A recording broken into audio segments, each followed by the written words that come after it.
Batu, Barada, Nikto. You must remember those words. Gordon's alive! You know what the Turing test is? I know Kung Fu. Dead or alive, you are coming with me.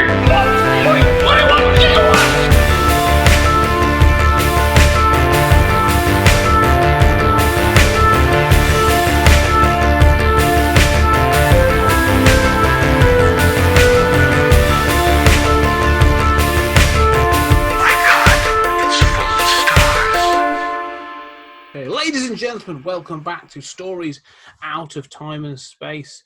I'm coming to you from Farsum, as always, and I'm your regular host, Scott Witherley, and I am joined, as always, by Julian Darius. Julian, how are you doing? I'm feeling quite fine, although I may be a copy of myself. Yes. Yeah, we are jumping into an interesting film, a film that celebrated 100 years of a character's first appearance, with what can be considered one of the biggest financial flops for Disney, which will be interesting to talk about. But a film I actually love. I really enjoy this film, so I'll be interested to see what Julie has to say. We are going to be talking about the 2012 John Carter, which was also called John Carter of Mars, but actually is adapting A Princess of Mars, which was originally titled Moons Over Mars. So a story of many titles and many characters. So I'll just quickly give a bit of a rundown of the cast. We'll go over the rest later on, but it's quite a big cast. I mean, this is a stellar cast. It's quite stunning. But it came out in 2012, written and then directed by Andrew Stanton, one of the sort of Disney, did things like Nemo and a bunch of others. Stars Taylor Kitsch, Lynn Collins, Willem Dafoe, Samantha Morton, Mark Strong, Kieran Hines, Dominic West, and as I say, based on the Edgar Rice Burroughs novel Princess of Mars. So, Julian, what was your first take on this film then, back in 2012?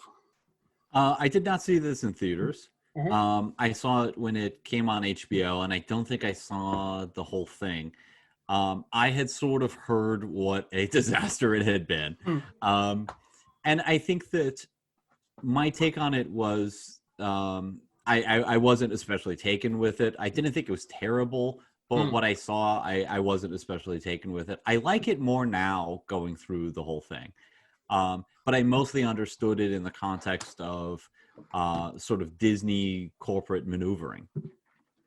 What about you? Were you chomping at the bit to get your John Carter fix on? Yeah, it's an interesting one because I had only ever I'd read A Princess of Mars way before, I think, when I was sort of in my teens. It's one of those that I read it because I was told how much of Star Wars and stuff and others had taken from it over the years. And I quite enjoyed it. It's proper pulp. It's a really pulpy novel. I mean, it's been serialized. And then so every chapter has a cliffhanger and you're sort of like, oh, better get on to the next one. And they're quite punchy. So it's a good, fun read. I mean, it has dated. But, you know, it's obviously over 100 years now. So when the film was coming out, I was like, oh, yeah, this could be really interesting. Like, you know, how are they going to tackle it? Is it going to be quite pulpy? And at the time, Disney was going through sort of a bit of a live-action renaissance. They'd had the success of Pirates of the Caribbean. I don't know if Lone Ranger would come out at that point, but they were pushing to do some interesting different things. So I thought, well, John Carter seems like a good fit for Disney at this point. You know, a bit of a swashbuckling adventure in space. And then I went to see it, and I did and ah, and then the critics came out and absolutely blasted it. And I was like, it's not that bad. And the thing is, the more I watched it, I went back and watched it, the more I enjoyed it, just for what it is, which is, if this film had come out if it had come out in the 1980s, it would have been a miracle because of the technology involved. But like, it has those sensibilities. Like, if I'd have watched this as a kid, like, this would be up there with Ghostbusters as one of my favorite films, I think, because it's just so ridiculous. But also, sort of like you say, it's a space opera and fantasy. So I really enjoy this film. I really do. Think it's massively underrated. Yeah, I think it's better than people think. And I am a huge fan of pulpy sci-fi, Mm. and I'm a huge fan of planetary romance in general. I love the idea of, I mean, it's Flash Gordon, it's Yeah. Adam Strange, it's typically white guy goes to alien planet, gets the princess, and is usually a princess. And obviously, John Carter and Edgar Rice Burroughs influenced that. And I grew up on stuff like, Adam Strange as a kid. That was probably my first exposure to it. And I loved and still love Adam Strange. So, I mean, part of my curiosity when this came out was sort of how they were going to tackle this. Because I had read some John Carter comics and some Deja Thoris comics, and they just basically ignore it, and they try to kind of modernize it and turn it into like Red Sonja or something, and just kind of like bury, like, yeah, there's life on Mars. Yeah, we're not gonna really touch this. And I thought this genre is, this subgenre is one of my favorite genres or subgenres, but how is Disney going to tackle this? How is Disney going to adapt that? And it seemed like a bit of an odd choice.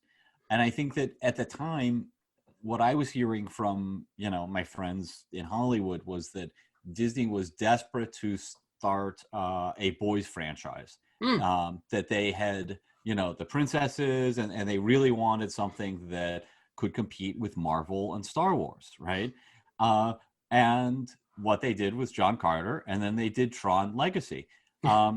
I think you probably feel like this the way I do about Tron Legacy. I think Tron Legacy is massively underrated. It's not a good plot. It is a mess, but it is beautiful to look at. And I feel somewhat similarly about this, that, I feel like the plot is kind of a mess. I'm always wondering, like, why does he have to do it this way again?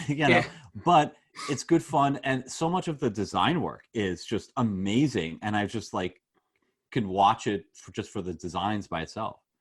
Yeah, I agree with that. I mean, this is a beautiful film. It really is. Like, and a lot of attention gets paid to specific things. Like, it's they were clearly you're right, but what they were going for. I mean, this has got Lord of the Rings level detail on some of the costuming and all this other stuff, and they really embrace like mocap. I mean, the Tharks are all mocap to an extent. I mean, it's not Andy Serkis level or even sort of like, some of the stuff they've done, but they were going for that. So, and I really enjoy that. But you're right. This is a fairy tale. This is nothing different to. It's a modern boys' fairy tale, isn't it? I mean, however, looking at it now, watching it this time, and it hasn't changed my opinion of this film because I do enjoy it. Those tropes that you said, this is white savior and class savior all over the place. Yeah. Like you said, this is not just a white person turning up, a white male turning up to lead other species, other races, other species to, victory and, unification. We're going to unify all the races in this and on this other stuff.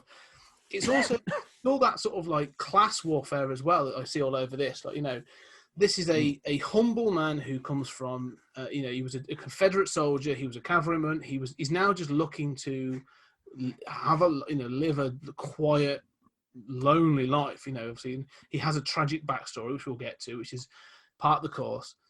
But then he applies those working class. I mean, it would be, sort of mentalities to these dignitaries and all these others, and it's through his. Those principles and moralities that he's able to become victorious. And it's a bit, it feels dated, but it's a fantasy in that sense for a reason.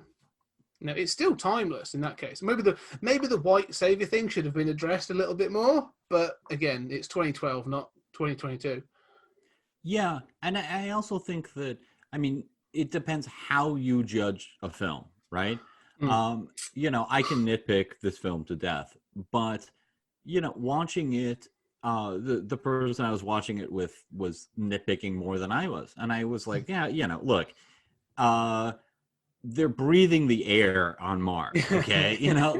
Yeah, I mean, I do find myself thinking, like, what's he eating?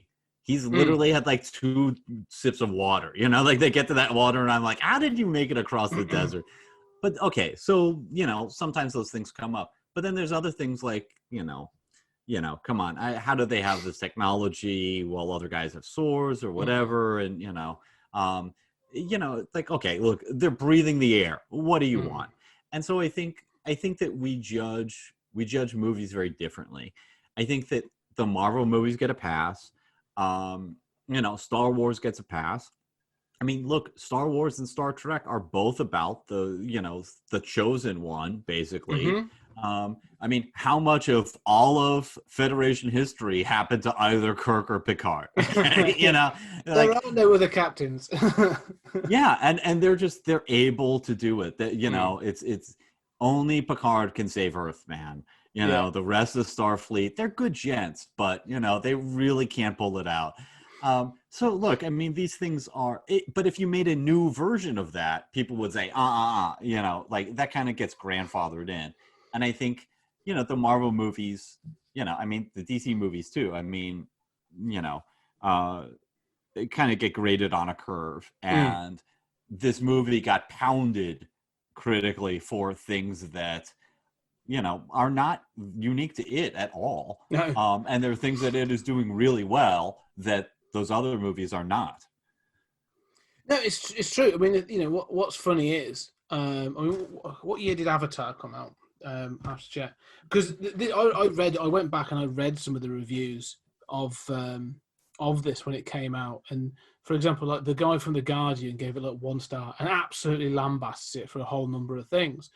But Avatar 2009, so it came out a couple of years before this. But one of the things that gets banned is that white savior thing. Are we not past all this yet? And I was like, well, probably, but you got to remember this is based on a novel. Literally, the premise of the novel is John Carter getting sent to like. If you're not going to do the white savior trope, then you don't have a story, because that's literally what it is. But then there's sort of like the same things were being applied lesser to Avatar, which is exactly the same thing. Yeah. And so I was a bit like, well, like you say, how is it this doesn't get applied to other things? This chosen one, like The Matrix and Star Wars. Another nitpick of Star Wars, you want to talk about the yes, they are breathing on Mars, but how is it that multiple races of aliens can travel to varying different planets and all of them seem to be lung-breathing, bipeds? In Star Wars, they literally breathe on an asteroid. Yeah, exactly. I'm going to let which has a giant worm on it, of course, because asteroids are the perfect breeding place. And Han Solo is, outside of Lando, who's a traitor, right? I mean, there's one woman in the entire galaxy, and there's one black dude, and he betrays them. I mean, but those things kind of get a pass. They get grandfathered in. And I think that part of the problem with John Carter is that the source material was 100 years old, and you and I knew of it, but other people don't. I mean, the general public just thinks, oh, this is Disney's new franchise. And I think even the title John Carter and the way it was promoted was designed to kind of hide that this was something old. It was like, this is the new flashy whiz-bang Disney movie. It's just John Carter. It's not John Carter of Mars, because movies about Mars had done really poorly historically. And so, I mean, we just did Mars Attacks, right? Yeah. And that did better than most of them.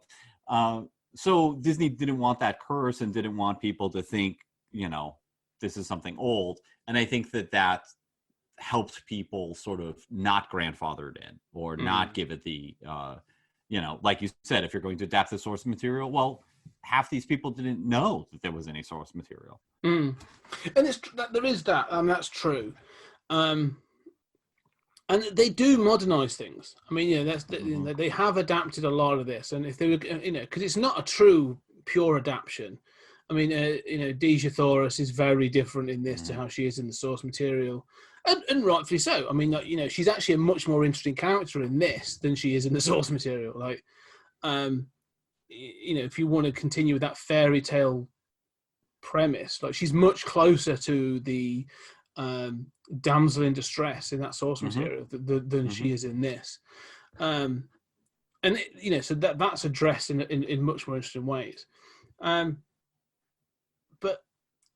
yeah, I think you may be right. This idea of being, coming into this. If you were to come into this cold, there's a lot of questions about, and some of it doesn't get addressed until the very end, and even then in like a drop line.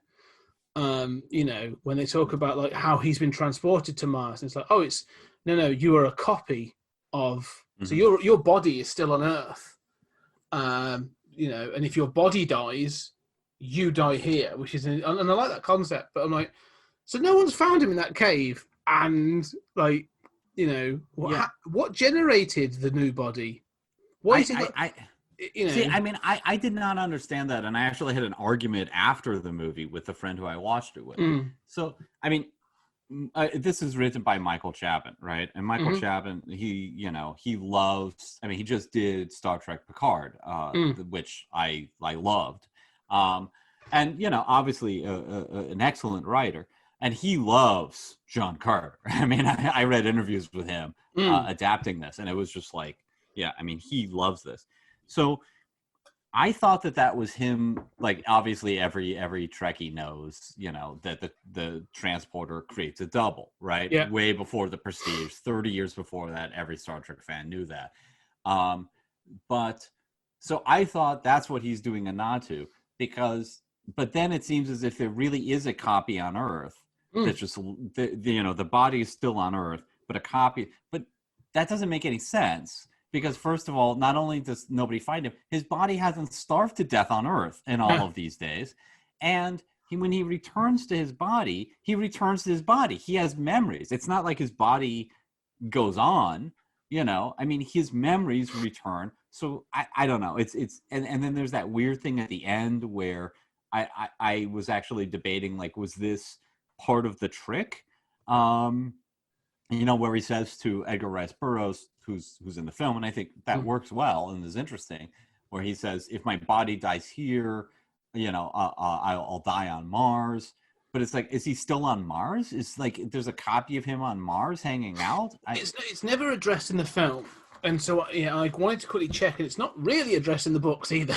But is this notion of, and weirdly, the other person that sort of taps into this idea, is Lovecraft. This idea of things being projected around space, and one of the stories, that we sort of get our title from, the Shadow Out of Time, has the exact thing of someone having their consciousness projected into an alien being, and an alien being's consciousness projected into their human body for 7 years. And also Randolph Carter does similar. He's able to project his consciousness around and stuff. And so it seemed to be a bit of a thing in the zeitgeist at the time of some of the writers. And Carter may have sort of kicked that off. But I don't think they want to care. They love the notion of it. They love this idea of it's teleportation without teleportation. But the problem with this is it opens up a whole series of logistical problems. Because the other problem that was really bothering me about this is it's obviously done with this medallion thing that he gets hold of, that these elder beings, which is obviously even more Lovecraftian, have got this technology. And then you see one of them played by Mark Strong, and you see this character zipping around the planet. He goes from place to place, and he obviously appears and reappears, and he changes shape and all this other stuff. And I was thinking, if you're zipping around the planet, where's your original body? Is each one of these a copy, and does it dissolve or does it disappear when you've done your job? Like, it's the science is a little inconsistent, and it doesn't really add up. It's almost like one of those sort of it's the first hill to get over, isn't it? It's sort of like, what? How are we getting him to Mars? This way, okay, fine. I'm gonna have to accept that. Because as well, not as it's a body, it's all his clothes as well. Well, right. Yeah, and then I don't understand, like, I kept calling them the engineers, from Prometheus. Like, these elder beings, like, I don't understand anything about them. It seems like, there are these lines that they, like, feed on conflict, and they're kind of trying to control the different races, so none of them really threaten them or grow. I mean, but they clearly have lived a long time. They're prepared for Earth to go extinct. They're, they say Mars is going to outlast them and go extinct. And somehow but if they have all this technology, why are you manipulating these petty people? I mean, I don't understand anything about them. And I thought the movie would have been a lot stronger without them. I agree, because they don't really add their existing in the story doesn't really add a great deal to the story. You've already got the conflict there. You have the love triangle. I mean, if you take the setup, and this, let's take the setup. You have the Thargs that are a native tribal. I'm loath to use the word, but barbaric race that travel around the desert, area. I love their culture. Like some of their culture is really cool. Like when they're introduced, they have young, and there is no sort of like explicit lineage. There's just they get the babies and sort of let them loose, and then the females have to sort of grab one, and that's the sort of like, there's that sort of thing. That's quite cool. So really interesting bits in that. And then you have the Redskins, which I can't remember what their race name is, but they're then split between these two cities, and then these two cities have sort of been, sort of a stalemate for a long time, but there's been a war for 1,000 years. And you think, okay, that's enough. Because then Carter comes into this and he falls in with Deja, who is a representative of Helium, which is the lesser of the two cities. It's always on the defensive. And so, all right, well, those two together are going to form a stronger alliance, and they're going to take on the stronger, oppressive sort of the city.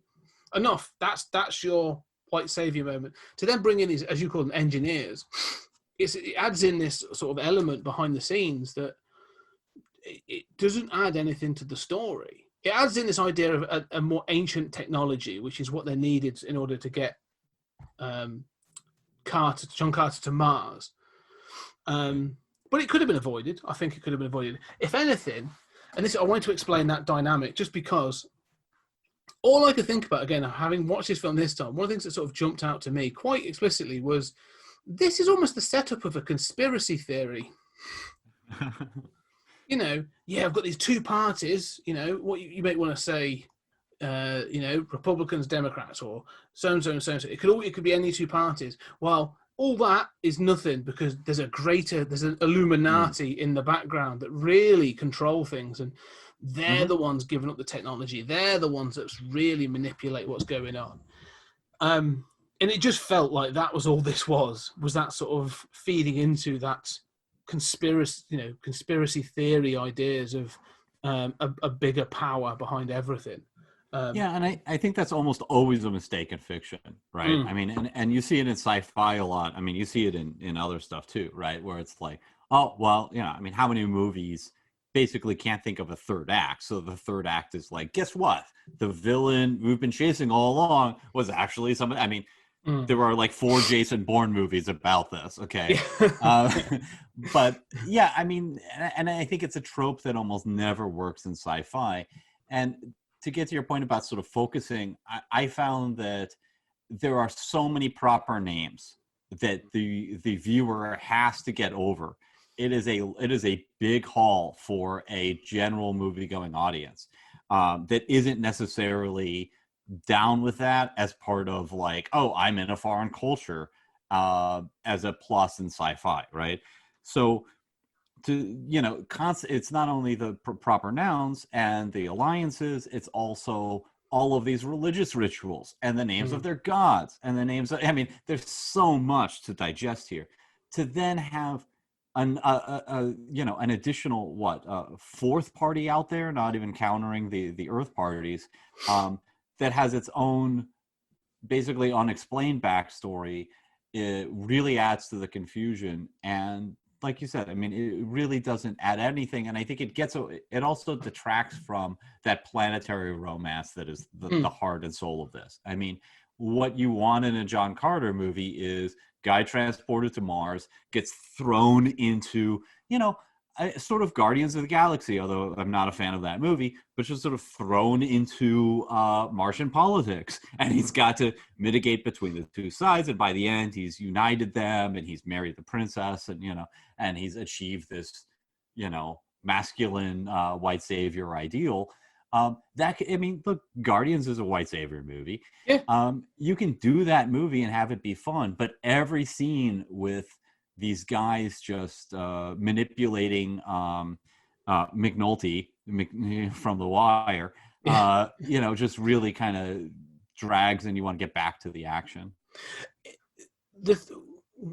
One of the things I thought about a lot watching it this time again, because I think I've watched it enough that I get a lot of it, but you're right, there are still names and sort of rituals and parts of this film where I'm like, I don't really need to know that. I'm not going to worry about it. Like, I know that the leaders are all called Jaddaks, but like, they refer to all of them as Jaddaks.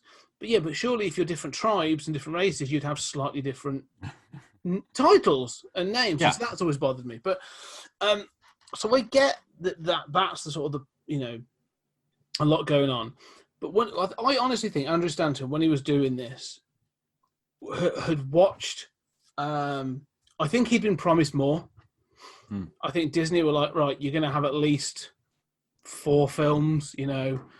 This is gonna be a biggie. So don't worry, because there's stuff we can explain in the later films. You've got all these books, and we've got we can do comics and blah blah blah blah blah. Right, so that's what was going to be the idea.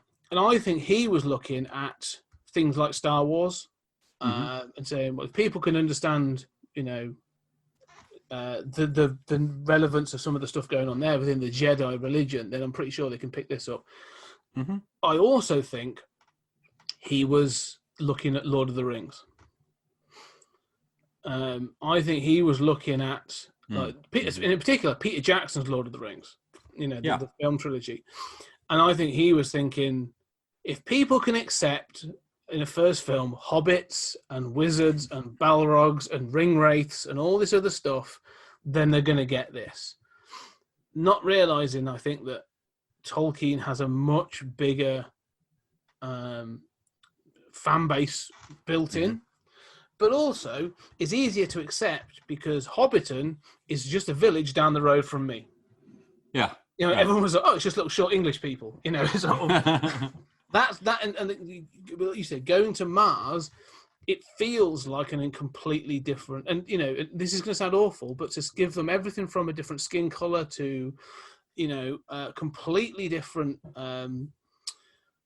religious bases and everything else, like you are making them way too foreign for people to relate to quickly, and I do think that's a problem with this film. I like that idea in sci-fi, right? I mean, I'm always talking about make the aliens alien, right?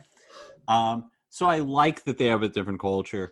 Some of it feels a little arbitrary, but I don't object to any of that stuff. I object to the engineers, as I call them, but also I think that kind of like hard sci-fi element of, we're gonna make you do this work.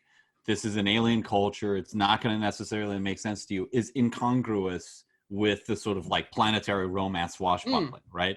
Like, Pirates of the Caribbean does not make you do any work, right? I mean, there may be a couple characters who are mentioned. You're going to see them in an hour, sit tight and watch the sword fights. That's all you have to do.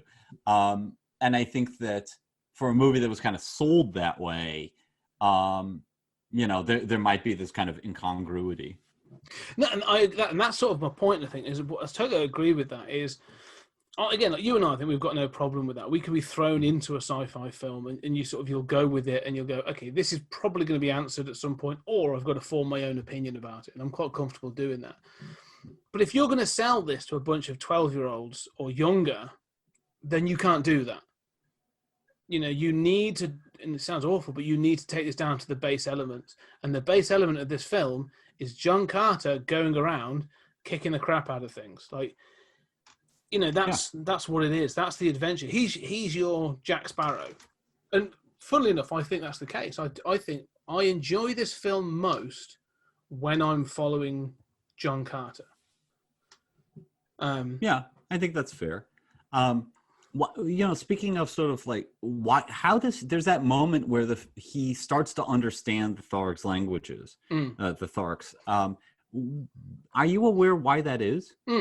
So when he's taken, and they sort of they Sojo he's given to Sojo, isn't he? Sort of as a you don't get an actual youngling, you get the white ape, as they call it. You know, and so he then gets covered in the white powder to be deliced or sort of thing, and then he's given a drink, and he's given this drink, and as he sort of drinks it, he starts to understand. And she says it's the heart of Barsoom. And again, so I know that what that is. That's, again, it's water, because the planet is very barren. You know, they don't get the water. So, and it's if I remember from research and which I shouldn't have to do, but from source materials and stuff, it's taken from wells, taken from Barsoom, which is Mars, and so it gives you that ability. And it's basically it's magic dust. It's magic drink. It's what it is. Right. That's the idea. You are taking on an element of Barsoom, and that's sort of so you're able to. That's why they're all able to talk to each other. Because of that, and it's the same as it's the universal translator of this universe, right? Well, except it's magic, not technology. Yeah, but I mean, I don't understand whether I can look back on now and sort of see like how that's sort of in there. I don't understand why there's not. I mean, they sort of hang a lantern on their problem with the dialogue, but then. It's like people can hear now. You can talk to people. Somebody could just say, it's you've ingested part of the planet, or which sounds a little Dune sort of. Well, she literally just calls it the heart of Barsoom. She says you are drinking the heart of Barsoom, and then that's it, and they don't really address it any further. Yeah. But yeah, it is because I do kind of like the. It's all very silly and sort of stuff, but when he first comes across the Tharks and, like you say, trying to say some of the names in this is ridiculous. But what's his name? Tharg. I can't even say it. Willem Dafoe's character, the leader of the Tharks, and they have that conversation cross sort of like language. And other stuff, yet they still understand each other to an extent. It's like I kind of like some of that stuff. Oh yeah, that's great. It works really well because he's sort of like again like I'm just going to find the name like it's bothering me. Taz Tarkus. He's seen him jump, and straight away he's thinking, not this is an alien. He's thinking, that's a skill that we could really use. Like straight away, tactically, he's thinking, you give us an advantage over certain things. And he's trying to demonstrate that. And I kind of like that as the character, sort of like as the leader of the Tharks. Like he is always thinking about how do we have a tactical advantage to survive over others and stuff. So there's character elements in this that I really like. And again, it usually comes to characters. And again, the Tharks are my favorite in this. Like they have the best relationship with John Carter. The Redskins in this, sort of the humanoid characters in this, they're all really boring. Yeah. Deja, and sort of poorly developed, which surprised me because I mean, this is a Pixar director. Like, I think Pixar's hit and miss, but one thing Pixar nails every single time is the characters. Every character. I mean, the plot might not make sense, but you will love those characters. And I felt the same thing. Like, it's really the Thark show. Yes. Tharks. Yeah. And that's clearly where Andrew Stanton's heart lies as well. Like, and it's got there's some fantastic little moments in this of how the relationships develop. And you learn that Solar is the daughter of Taz Tarkus. And so there's that relationship building up as well and all this other stuff. But they seem to have this sort of trust relationship. And the fact that, like, by the end of the film, Carter becomes a Jadak himself. Like he is literally leading the Tharks.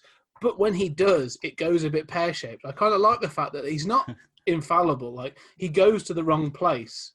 Instead of going to Helium, where the wedding is going on at the end of the film, where the climax is, they go to the other Red City. And they're like, where is everyone? They're like, they're at the other city. And I like the fact that Taz Tarkus leans across and just smacks him around the back of the head, like, you pillar. Yeah. Like, it's just, I was confused by that because I was like, he's the leader now. What are you doing? And then I didn't like how he says like, you know, come on, we got to go, and they say, oh no, Tharks don't fly. Okay, that's fine. We've already kind of established that. But it's like, well, you're the leader, and one of the first things you do is abandon them, you know, and then of course, you know, like, oh, okay, they're gonna show up when they're most needed, right? You know, Yes. But at least they show up and they don't say, "We're here for you, Virginia." Yeah. You know? I mean, it could have been worse, but Yeah. I mean, I wanted him to. I like the sort of. I can deal with him being in charge of the Tharks. I think the gladiator thing kind of, you know, is a little to be expected, but the design work is great. You know, everything's kind of a little by the numbers. Like, you know, the chain is going to come in handy. It's like, you know, by any chance is that thing that they use to tie you down going to be used as a weapon? Yeah. But, you know, it works, and you're like, oh, okay, you know, we had this massive setback to the plot. We've now resolved that, and he's come out on top in the white savior fashion, right? I'm fine with it. But then I thought, you know, okay, now we've got another setback, and they aren't really following you, you know? Yeah. So I could have done without that. But I agree with the whole sort of Thark stuff. The temple is great, even though I don't know that we really need it. Yeah. But, you know, it's cool to see, like, I love those designs. I mean, the design work of the gladiator, I don't know where that gladiator pit is, you know, because they're like in the desert with some like sort of like homes carved into the stone face. And then all of a sudden they've got like a giant Colosseum. Yeah. But the design work is amazing. I love that temple. I love all that design work. Well, I think that's one of the issues I have with this is it does, you know, because I love watching because it taps into that 10-year-old me that's just going like, as you say, it's a bit of the numbers. I can just sit and enjoy most of this, but I do get that feeling of like whoever the concept artist was on this was good. Because I get a feel like the concept artist came up, drew a load of stuff, and Andrew Stanton, and then some of the other, you know, the producer was like, we love it, get it all in. and so they've gone, well, no, these were options. I know, and I want all of them. And you go, okay. And so they do sort of seem there does seem to be things. I mean, this film runs for what, over 2 hours. Yeah. And like I say, there are scenes and sections where I'm like you say, this could be cut. Doesn't really do anything. It looks beautiful, like it looks brilliant, but it's not really needed. And so I do feel like, you know, there's clearly that sort of mentality of like, we've got to get this in, and oh don't forget this and that, and it's sort of all of it sort of forced in, and it becomes incredibly dense, which is a real shame. But all in all, though, it's I say I'd say the first 2 acts are great. Like, I really enjoy sort of the build up, and there's like the questing to find it, you know, the heart of Basum, and sort of look at the legacy and all this other stuff. And where's this blue energy? Because she's looking for this blue beam thing, this energy, the ninth energy sort of kind of thing. Again, the ninth ray. The ninth ray, yeah, not really explained. What the hell is that? I mean, yeah, and that becomes a big problem in the climax, where, you know, characters are just zapping around, and then, you know, they're yelling at each other about the ninth ray, and you're like, what? Well, the thing is, I think that's the thing I did. You know, again, watching this, I've never thought about it before, because I think it's a bit like, well, some of the parts of the Caribbean films. Like you say, I've sat back a little bit and gone, nom, nom, nom, nom. This is really tasty, in the same way as a fast food thing is. And then when you actually sat down and look at what you're eating, you're going like, oh, this is problematic.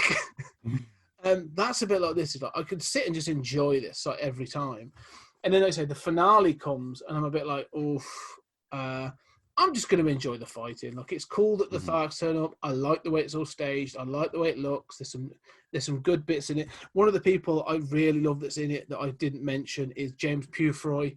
Comes in about halfway through, plays sort of like Deja's. I thought he was going to be like another sort of threat to that sort of, you know, another element to the love triangle kind of thing, but he's not. He's just sort of like one of her bodyguards, and he's always a fun character actor. So there's, again, like, good people in it. I'm just enjoying watching them, and I'm almost like, I'm enjoying watching this. I'm not going to worry too much about this silly ninth ray business. It doesn't make a great deal of difference. So yeah, but the Ninth Ray, it should be the MacGuffin of this film. Right. Well, it is the MacGuffin of this film, but it should be sort of like way more defined and explained. They keep tapping into like, well, this is forbidden and we shouldn't know that, and it's like, why? Why is it that forbidden? I mean, that should really be the theme of this film is, unknown knowledge or sort of like, lost knowledge, and why is it we don't tap into that and sort of more of that? But it's not. It's it's other stuff. Yeah, and I mean, there is this problem with a lot of these sort of modern action climaxes, especially sort of post-superhero stuff, where, I find myself thinking, okay, well, what are they doing again? Sort of like, where are they? What is this guy's motivation? I mean, it seems like the McNulty guy is he's obeying the orders of the engineer dude, and the engineer dude wants to prevent this ninth ray from I mean, there's a kind of like convoluted way that they're going about it, where I found myself thinking like, why don't you just zap these people? Like, why are you just manipulating this guy to make another guy, do something else? There is some of that, like, there's a much less convoluted route to get here. Oh yeah. I mean, the thing is that ninth ray, this sort of like forbidden knowledge that this thing. What it boils down to is they have control of it. The engineers, whatever they're called, I mean, even the bloody name. So I'm just looking at Mark Strong. He plays Matai Shang. Again, sure. We're calling the engineers. They have control and the ability to control and manipulate the ninth ray, this energy source. And that's how they're able to do all the stuff. They then use that as the basis for their technology, which allows them to zap around using their medallions and all of the things, change shape or, so people can't see them. But also, they give Dominic West almost like a version of it for him to, that blue thing that could be a blade, it can be a gun, it can be all kinds of things. And that's, again, technology fueled by the ninth ray. So the fact that like Deja is now sort of looking at cracking the code and developing this ninth ray technology, that's the problem. That's what this all boils down to, is like, oh no, actually these two races are about to crack the technology that we use, and is really what gives us the advantage. That's what this film comes down to. The reason that Dominic West is chosen to be the ruler is because he's not interested in developing technology. That's not what his city is all about. It's about power and strength, not about learning and development. So they want him in charge because it protects the ninth ray technology that they have. Right. That's what it boils down to. But it shouldn't take that to explain it. Well, also, I mean, that's I mean, on its face, I mean, this is a horrible plot, right? I mean, there's a ninth ray. I mean, just the convoluted nature of that. And again, none of this is necessary. Like, there's a version of this movie that I would like. I don't dislike this movie. I think it's falsely maligned. But there's a version of this movie that I would absolutely love. That is basically get rid of the engineers, get rid of that stupid prologue scene on Mars, which I always hate when they set something ahead of time where it's like, no, we're supposed to follow John Carter. Okay. I don't want to see, he's your audience identification figure, and then trim the fat, let this be, but fill in that time with more time with the culture, more time with just the characters sitting around and getting those character moments in. Let the camera linger Blade Runner style on some of just that architecture, on just, I want to see and feel what it's like to really be in that camp, which we get a little, but I really want to be sold on that. And I don't care if it's a 2.5 hour long movie, as long as, what's there sells you on character, sells you on place, sells you on, wow, that's a fascinating shot. It's you'd have time to sort of like explain, you not be as lost with those characters and their names, because you have the time to explore them and have these conversations, instead of like, it's Jojo and we're gonna go fight Jojo with a bow weapon. It's like, oh, the bow, yeah, we're using the bow. Okay, let's go. It's like, I barely had time to process that, and now we're on to the next thing. I think that you could emphasize that planetary romance thing, emphasize the political structure on Mars, and let yourself get lost in that setting and really go on that journey with John Carter. And love those designs. I mean, I don't like the red people's ships. Also, I think they're inconsistently red. Like, they look totally pale-skinned white dudes, and then the next shot, it's like, oh, there's a red tint there. But the ships, I mean, with the dragonfly stuff, it's like, yeah, it's okay. But there are rooms in their castles and stuff that are just like, that's an amazing design. Like, Star Wars would love to have a design like that. Like, that's some brilliant work. Even the dog is great. I was going to get to the dog, because I really like the dog. I'm a sucker for a sidekick. But one of the things in this film, you're right, is because even like, so Dominic West's city, I'm going to remember what his bloody character's called now. So Dominic West is Saab Tharn, so he's the sort of the baddie Redskin in this. The city that he runs, and it's never really, it's sort of touched on, and it's sort of shown, because it sets up a sky, like a speeder race later on, a speeder chase, is that city is walking. That city's on a centipede of legs moving across the sort of the surface of Barsoom. And I'm like, that's awesome. Yeah. That should be a real story point of, okay, it's moving away from so-and-so. We've got to get there. We've got to get there. It's moving towards so-and-so. We've got to, it's moving towards Helium. We've got to beat it there. Why is that never used? Like, the city moves, and I'm like, that should be a major plot point. Because even at the end of it, when they all go to Helium, or they don't, they actually go to the traveling planet, to the traveling city, and all other stuff. Oh no, they're at Helium. It's like, this city travels. Why isn't that city at Helium? Oh, right. Yeah. Good point. It's like taking your car and then walking the rest of the way. It's bizarre. But there are some great looking bits in, and there is a speeder chase in this where, like you say, Carter's on a smaller version of those things, and it drops down, it goes through a sort of like a market street, and then it dips down into all this other stuff. And I love that. It looks fantastic, and I'm all invested in that. And there are other bits like that. When the action kicks in, when I'm following John Carter, like I say, I'm fully invested in this film.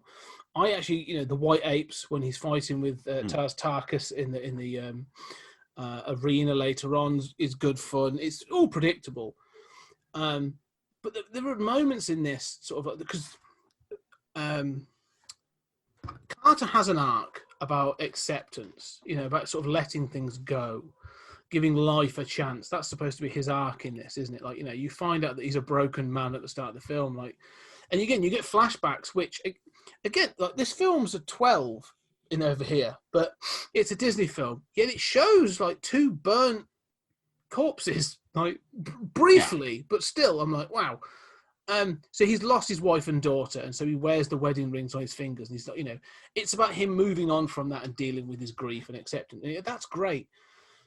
But there's moments along that arc that I kind of like, where he sort of like, he finally says like, there is something to live for. So he sends Deja off, and he faces the another tribe of Tharks, the sort of another tribe that Taz Tarkus has mentioned a couple of times. And he jumps into the middle of them, and it's just sort of like a sword swirling, and it's sort of like him, this mound of bodies sort of mounding up around him as he continues to fight. Like, I'm like, that's ace. Like, it's ridiculous and stupid, but it's so pulpy and fun watching him. And I think, like, Taylor Kitsch isn't a great actor, but he's good enough for this to do what he needs to do. And so, like, whenever I'm following John Carter in this, like, in all these moments, I'm like, yes, I'm really in on this. And even in the climax, like, when they do stop the wedding and it's all sort of, it's Flash Gordon. And again, I'm enjoying it. And I'm like, yeah, I'm all in on this. And then and then all of a sudden they try to deal with the grander themes of the big plot. And I do sort of disengage. My brain goes, oh, like you say, there'll be a sword fight in a minute. I can come back for that. My brain will come back for that. Yeah. Yeah, I mean, I would agree with you. My only objection to the dragonfly chase sequence is that it has one of those what I call like Force Awakens moments, where not Force Awakens, Phantom Menace moments, where where it's like, oh, I can't control this, yet I fly directly through an entire corridor of a just like, okay, little kid, like. I don't know what I'm doing here. I just pushed some buttons and I blew up the Death Star. I mean, I hate that stuff, but it is really well done. The special effects are fantastic. Again, the design work is great. I do find myself wondering, one of my gripes about this movie is I think that like the whole, I happen to be in the cave of gold, is dumb.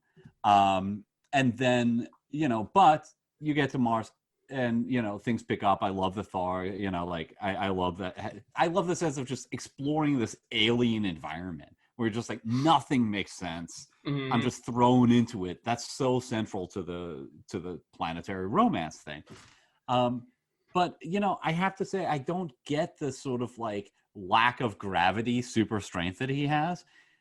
He seems to, like the gravity on Mars is not 100th of what it is here, right? Like he's making Superman 1940 jumps, and like beating up those Thars. And then there are other times where, like when he's on that dragonfly, I thought, you've fallen from greater heights than this and survived. Like you don't have to worry if you fall off this thing, right? So there's a little bit of inconsistency there, and I don't really understand what's going on with that. I mean, even the sort of like, I love the adjusting to gravity bit, right, when he gets to Mars. But the more I watch it, the more I think, yeah, that's all wrong. It's just, like it shouldn't be this awkward. You shouldn't be walking like bow-legged. There's just a little bit of, I don't know what's going on there. It's sort of like a really good idea done sort of like 45 degrees off or something. Yeah, I know what you mean, because it's inconsistent with him then running around the rest of the time. But it's that sort of thing, isn't it? Because it doesn't matter. Again, like it's there to introduce that he can do these big jumps and he's strong, and that's it, isn't it? It's sort of like it's. Be grateful it's not a training montage. That's all I can say, because it could well have been. But yeah, it is a bit. It is inconsistent, because later on, when he's like jumping from thing to thing, sometimes he can jump 50 feet. Sometimes it just gives him an extra bounce. It's sort of like it's, and it's the fact he has full control of that by the end of the film in order to fight, and there's no, oops a daisy, I've gone too far kind of moments or whatever. But it's not that film. It's not supposed to have that tone. I mean, if this was Jack Sparrow, then you probably would have those moments. And like you say, he's supposed to be quite a sort of a serious savior type by the end. But yeah, and there are moments like that throughout the film, where I sort of ask, does the inconsistency of the physics in this, and because with aliens and stuff, I like the fact, because they are different. They're like 8 foot tall and got big tusks, 4 arms, and all this other stuff. They look cool.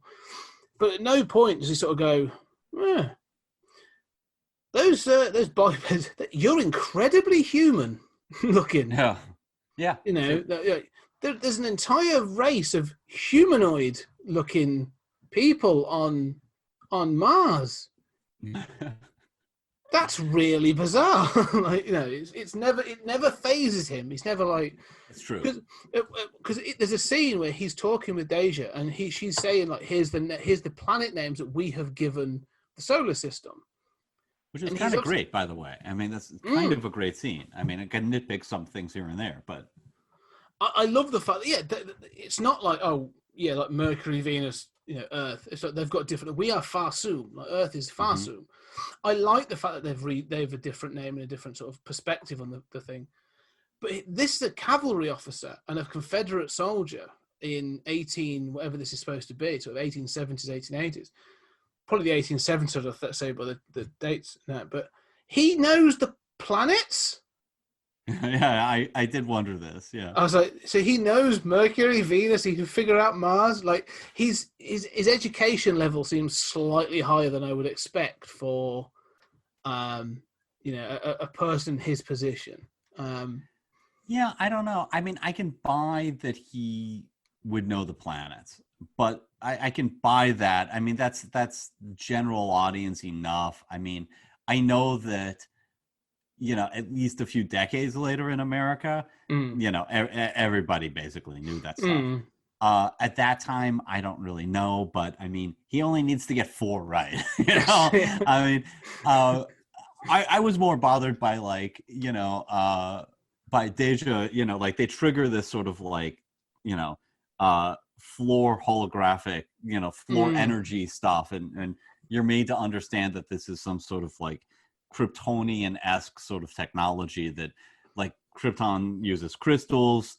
These guys use some sort of like semi-organic pasty black wall stuff, and that's fine. But then she's looking at it. She's like, "Oh, this is some technical information here. I'm not sure I can read it. It's so technical."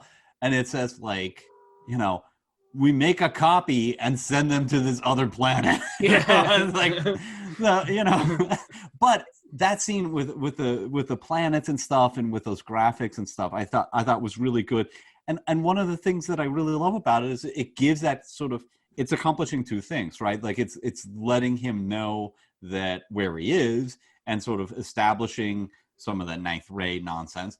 But, so it's doing work for the plot, but it's also giving them rare character moments. In fact, one of my objections is, I mean, I don't care that they have wedding rings, that they have weddings and marriage bands and stuff. But when he proposes marriage, it just comes out of nowhere. I mean, it's just like, and I know that's going to happen, right? And it's planetary romance. I'm fine with that. But yeah, it's sort of clear they're hot for each other. But, there's she doesn't even say like, well, I have to marry someone. So, I'd much rather marry you than this jerk. Yeah. No, it's just like, yeah, I want to get married now. It just seems to come out of nowhere. The thing I would have, if I know I do this a lot, but I would have reversed this, because the end of the film is everyone that matters survives, really, and apart from even the what's it, the engineers sort of go away, but her father, Kieran Hines, survives. I can't remember if Dominic West does, but like, what should happen is that generation that's been at war should die. So Dominic West, I'm not sure if they've been involved in. I can't remember if they've been involved in the future stories, but and her father, played by Kieran Hines, both die. So then it's like, oh, there's a power vacuum. Deja, you are next in line, but you know that you cannot take the throne, or you cannot become the Jadak without being in a relationship. And that's where sort of you'd have like James Purefoy step up and go, and it would be, I know it's not right, but it would be my honor as your sort of friend and guardian to take that role. And she would say, no, I appreciate the offer, but my heart is with John Carter. And that's where she should then propose to him to form that union that saves the planet, because she has to step into that role as a leader, as a Jadak. That's what, that's that's good. That forces good stuff. That forces the union. It solves the fact that that then brings in the Tharks. It brings all the other stuff together, and it stops that really awkward moment of him getting down on one knee, which is such a human thing, an Earth thing. What she would be like, what are you doing? That's not how we do things here. Like, Yeah, like in terms of the John Carter character, like I hate. I mean, one thing I really hate is I hate those flashbacks that you were talking about. Like, I just thought like, oh, okay, all right, we get it. You're Wolverine, you know. Well, technically he's Gambit, but that's a different story. Well, or he's the Saint of Killers, right? Because Yeah. basically that's the Yeah. Saint, or yeah, I mean, Saint of Killers ripped it off, maybe. But yeah, I mean, it doesn't seem to me to be very important that he's that traumatized. I mean, really, when you are introduced to him, he's prospecting for gold and he's following this legend that only he believes in, and all that's important there is that there is a sort of like Martian, or Barsoom rune kind of thing on the little piece of gold that he's found, which doesn't even make sense. How did that gold get out of the cave? If nobody's been in that, none of this really makes sense. But it's not like, clearly he doesn't have a relationship then, but it's not important that he is traumatized. It's not really important that he's traumatized on Mars. So all that stuff I don't need. What I love is the idea of him basically not wanting to be part of Martian politics and being interested in getting back to Jarzum, and then by the end wanting to stay, and then ironically being sent back to Earth, and then wanting everything to get back. I mean, that's there in the Adam Strange stories. I mean, that's essential to that sort of planetary romance genre.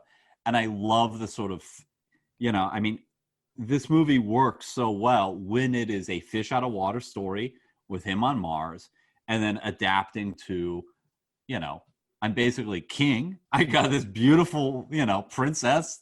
Like, I've accomplished everything. Why would I want to go back? Which is, of course, the question we always ask as viewers, right? We're always like, come on, Flash Gordon, what do you want to go back and play football? What? So we always ask that. Here, he's made that progression. That's enough for me as a character arc. And then I find the ending of sort of like, no, I got to get back. I wanted that to have more time. I mean, I love that stuff. So to me, that whole character arc, including the denouement, all of that stuff works. None of that needs the trauma. No.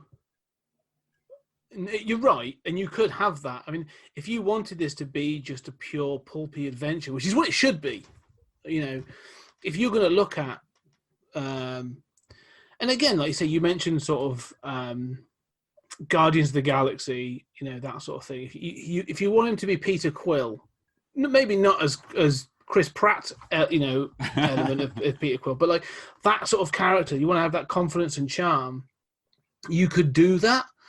The thing is, I think I would use the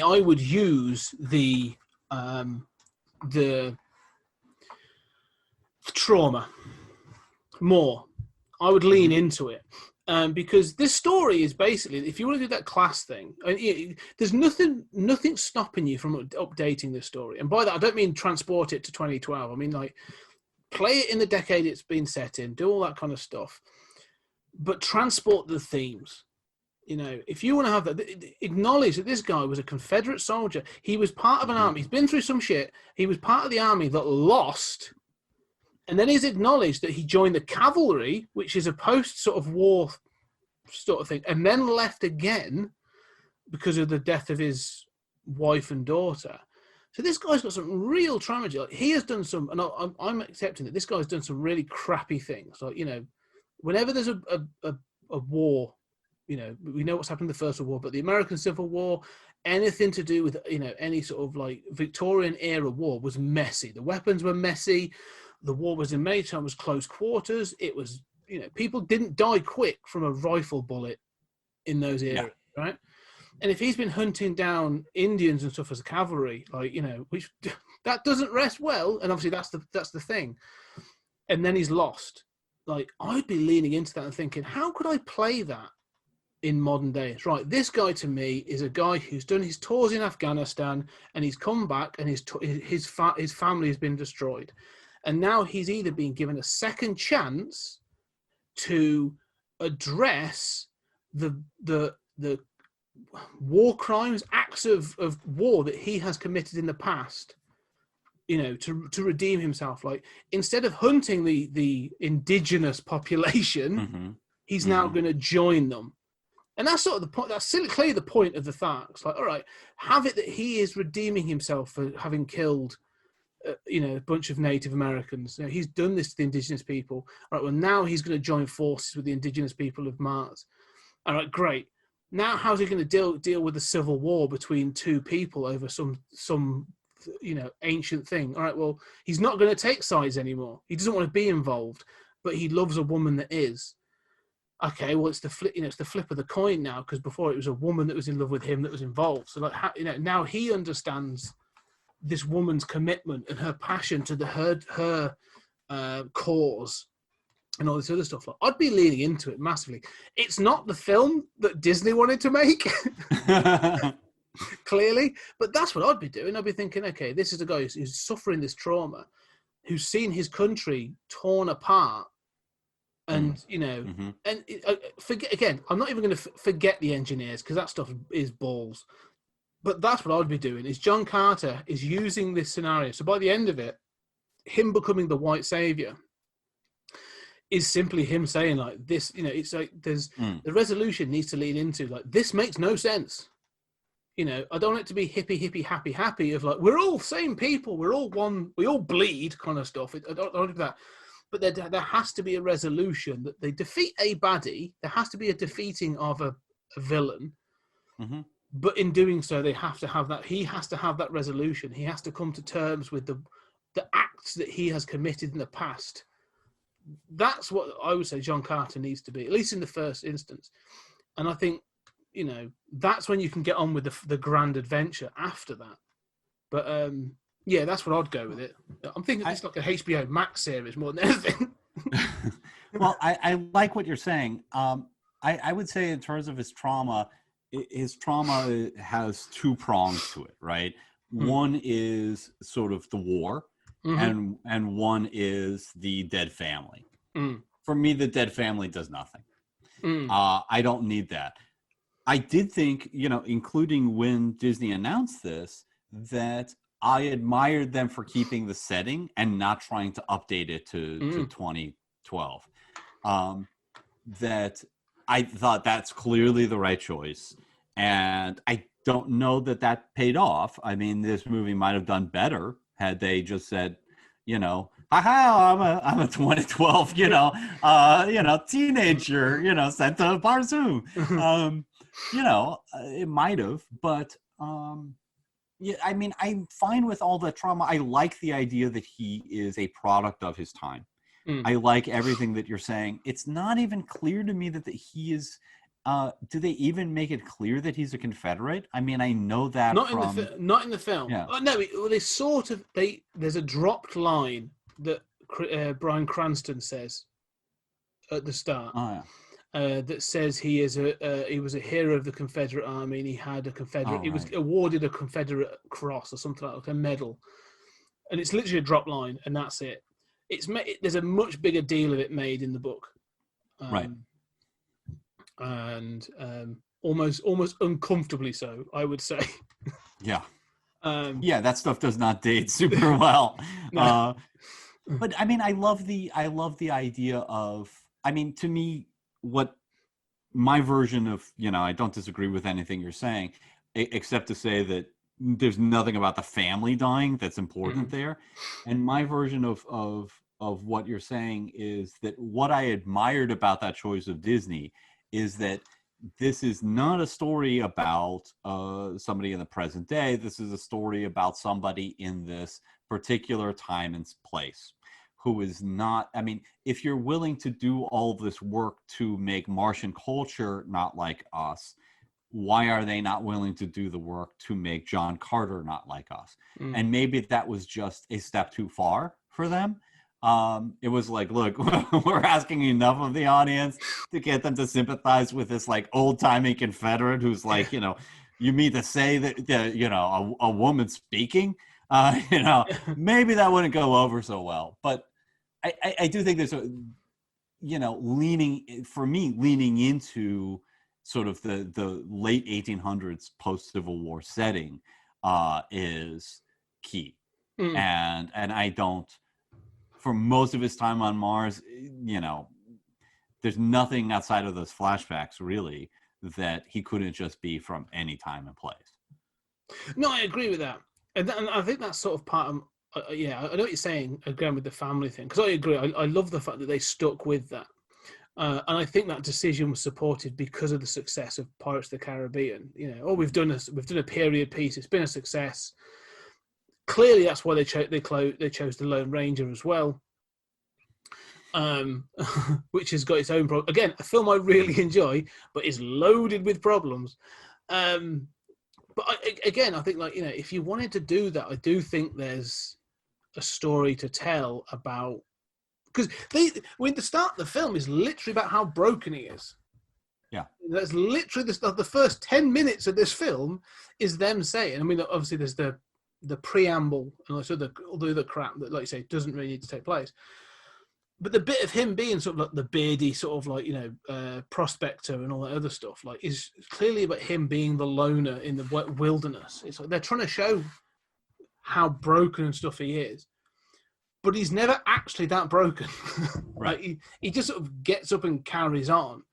And the thing is, whilst I enjoy Taylor Kitsch in parts of this film, I don't think he's good enough to convey the emotion of that loss. And so when that loss transitions to him willing to accept love from Dejah Thoris, it's just flat. It's a bit sort of like, we've gone from this point to this point instead of we've gone from this point to this point. There's no transition of emotion. And I honestly think that's a bit of a mistake, because it's supposed to be. It's him. That is the moment where he stops becoming John Carter of Earth and becomes John Carter of Mars, and that should mean something. And it in the grand scheme of things, it doesn't. It's just he's a hero at the start, he's a hero in the middle, and he's a hero at the end. There should be more of that transition, and that moment where he is willing to sacrifice himself for Dejah and Solar should mean something more than I think it does in the final film. Yeah, I mean, for me, what I see is more important, at least in the film, as I saw it, was not so much overcoming that trauma as just accepting that he's, there's nothing waiting for me back on Earth. And, the sort of like John Carter of Earth, John Carter of Mars thing, which, I mean, if you even know the title of the series, right, you see coming, and it's kind of like, okay, well, you did that. But that transition is about locating yourself in place and making your peace with, I'm not going to go back home, and I'm not going to tell that story of just endlessly questing to go back home. That is really interesting. To me, that is the arc there. If there's, I don't object to there being trauma. I want there to be more of a sense of setting, at least on Earth.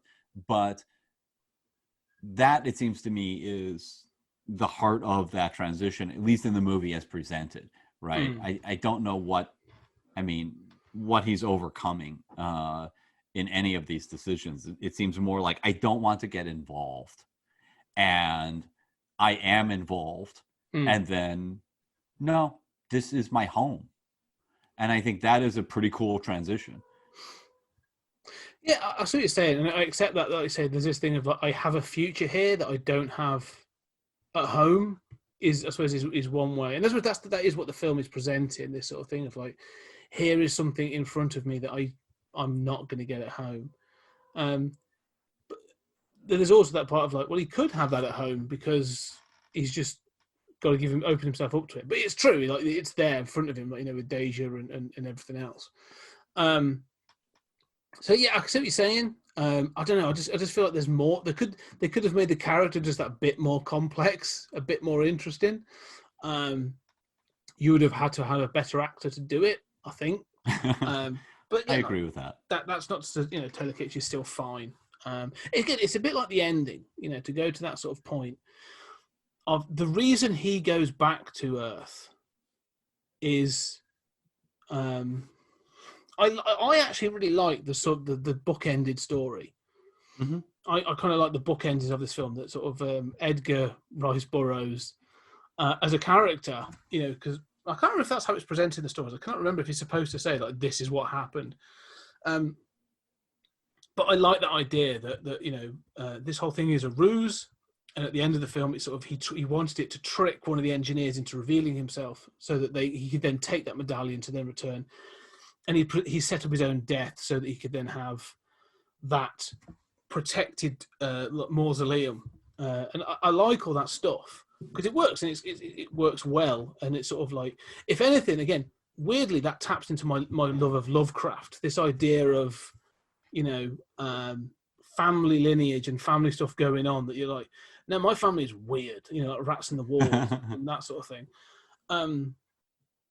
And so I like all that. The question I have around that is, though, that the engineers, it's clear that they are not fussed about having people killed. Yes. And they are watching him. They know where he is. They're stood outside his house. At no point do they just appear, next to some angry homeless person on the street and just go, that person's really wealthy. It'd be great if you stabbed him and stole his wallet. Go. Yeah. Why are they not trying to kill him, and why have they not killed him? I always feel like that was a bit of a like. Yeah. No, I'm bothered by that too. I mean, my comment about like, half of movies is like, this could have been solved with a sniper rifle. Yeah. You mean to tell me you could travel time and space, but you can't find a sniper rifle. Yeah. No, I thought the same thing. And also it takes him 10 years to come up with the faking his own death plot. I mean, like, I love the 10 years thing of like, I've journeyed the earth trying to find one of these medallions. Like, I actually wanted way more time for that, because I thought that, and I said at the end, this is a beautiful ending. I mean, I have to say it is a literary artsy ending. It gets at that planetary romance. You don't actually see him, spoiler alert, you don't actually see him go back to Mars, but he's doing it. Presumably, I mean, they did think they were going to have sequels, right? Yeah. But it is just a beautiful ending. But I did feel like it needed more time to breathe, because I could see the first time through, especially if I were, a general audience person who doesn't necessarily even know the background, doesn't even know this is based on something. I mean, the Edgar Rice Burroughs thing I like too, but you need a little more time to kind of like let the audience feel, yeah, we're not going back to Mars, dude. Right? Like, this is the denouement. This is the end. We're not going to go back to Mars. You need to inhabit that space a little and let that stuff breathe. But I love that stuff. That whole denouement stuff was like, I don't know, A- for me. I mean, strong stuff. It is, and I really enjoy it. Again, it's going back to that period piece. Of, if this had been set now, it wouldn't make any sense, and it needs to be set in this period. Like, it really works for that. And there are other ways of doing this. If you really wanted an entry point, well, I'll get into that in a minute, but one of the things I'd say is, if this was a British film, or if you really had a different sense of humor, he returns back to Mars, finds that she's moved on, it's been 10 years. Yeah, I thought about that too. That's a different film. But also, like I say, if you wanted a modern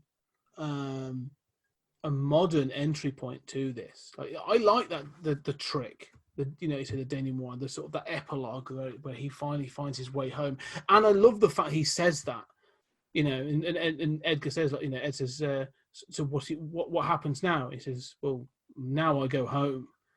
And I love that's his thought process, is that, like, if for 10 years I'm gonna get to return. And I do like that. But if you wanted, you could have added more to this. Of Edgar doesn't need to be a part of it. You could still tell this story in flashback, and you could have had a descendant of the Carter family, and you inherit this piece of land. It has this little building on it. You don't touch it. You don't do anything with it. But you are there to protect it. You have to maintain it, and you get this money and this allowance, and you have to protect and look after this building, and that's all they're asking. and someone then, I'm not saying this has to be a big story, but here's the paperwork that goes with it. You do not share this, but you need to know this. And that's the sort of, have someone modern day maybe reading it could be an entry point for more modern audiences. I see what you're saying. Someone in Britain or even America, like an American, because he is American, obviously. So an American is inherits this land, and they're like, they've got this weird little clause for you to inherit this not vast fortune, but you get this money, for whatever from Carter Industries, sort of thing. I don't know. I just think it's having everything set back there is good, but to me, I think they could have had knowing what audiences are like. You could have had that where even having played by Taylor Kitsch with a bit of made him look like a descendant. I don't know, something, but I don't know. What do you think? So I like the idea. What would that person find? Right? I mean, they're investigating the house. I mean, how do you get into the John Carter story? I love the setting, right? I mean, you're right that's the smart. It would be the same as because all Edgar finds is a diary. I mean, he gets given a diary, doesn't he? It opens with the same thing of Ned, I remember bouncing you on my knee when you were a kid, and I used to tell you these wild stories, and now I'm going to tell you this one. And that's because the whole film is technically Ned or Edgar Rice Burroughs reading John Carter's diary, his recount of what has happened. That is what the film is really. So it's a flashback in a flashback, and so that is what you're getting.